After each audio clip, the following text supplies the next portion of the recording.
Aujourd'hui, je vous propose un gâteau bien chocolaté, bien gourmand, avec des poires pochées. Épluchez et videz 6 ou 7 poires selon la taille sans enlever la tige.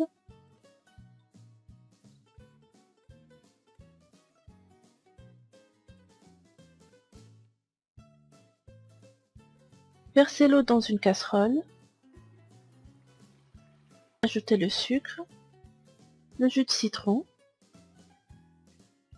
puis vous mettez un bâtonnet de cannelle ou l'anis étoilé ou bien une gousse de vanille selon le parfum que vous voulez donner à vos poires. Vous portez à ébullition avant de plonger les poires dans ce bain de sirop pendant 10 minutes. Les poires vont être un peu plus tendres, elles vont s'imprégner du sirop mais doivent rester fermes, il ne faut pas trop les cuire. Retirez-les du sirop et laissez égoutter pour passer à la préparation du gâteau.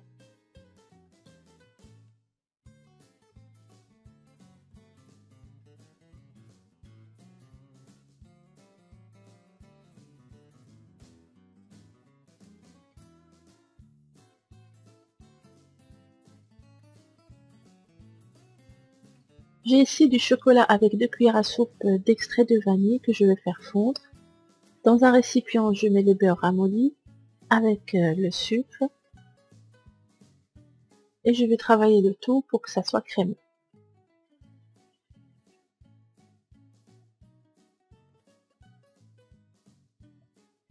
Ajoutez maintenant les œufs un à la fois en battant à chaque fois.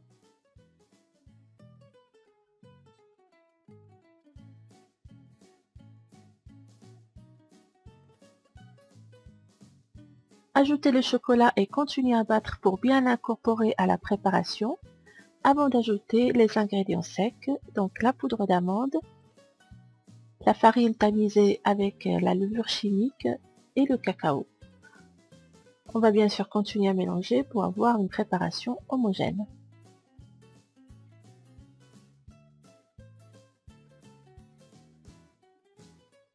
Versez le mélange obtenu dans un moule beurré, de préférence un moule à charnière pour faciliter le démoulage par la suite. Le moule que j'utilise ici mesure 23 cm. Puis vous disposez les poires par-dessus en les enfonçant de manière à ce qu'elles touchent le fond du moule. Le four est préchauffé à 180 degrés. On va enfourner notre gâteau et laisser cuire pendant 45 à 50 minutes. On peut servir ce gâteau comme ça sans rien ajouter de plus, on le laisse bien refroidir. Mais si vous le préparez pour une occasion spéciale, comme un anniversaire par exemple, vous pouvez toujours lui donner un effet plus gourmand en ajoutant une ganache au chocolat. Donc j'ai fait chauffer de la crème que je verse sur le chocolat. Vous mélangez jusqu'à l'obtention d'une ganache bien brillante et vous venez verser le tout sur le gâteau. Un petit conseil avant de terminer cette recette, préparez de préférence ce gâteau pour le lendemain.